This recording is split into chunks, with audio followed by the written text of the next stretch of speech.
English, expressing your opinions. When we want to give our opinion, we normally use I think. Sometimes the expression I think can get a little tiresome. Let's see other expressions you can choose from so you can enrich your vocabulary. Alternatives to I think. In my opinion.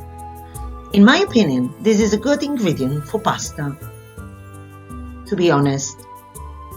To be honest, James knew Mary's plans. To my knowledge. To my knowledge, she doesn't know how to use the machine. In my mind. In my mind, a picnic is better in spring. To be frank. To be frank, having a pet is a lot of responsibility.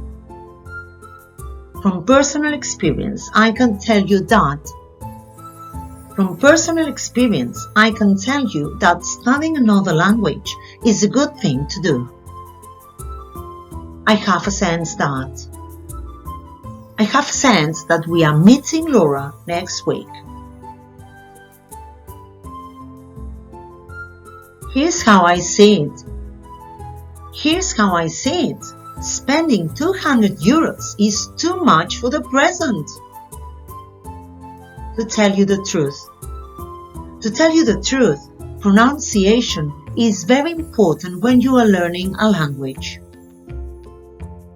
Honestly, nobody knows me like you do.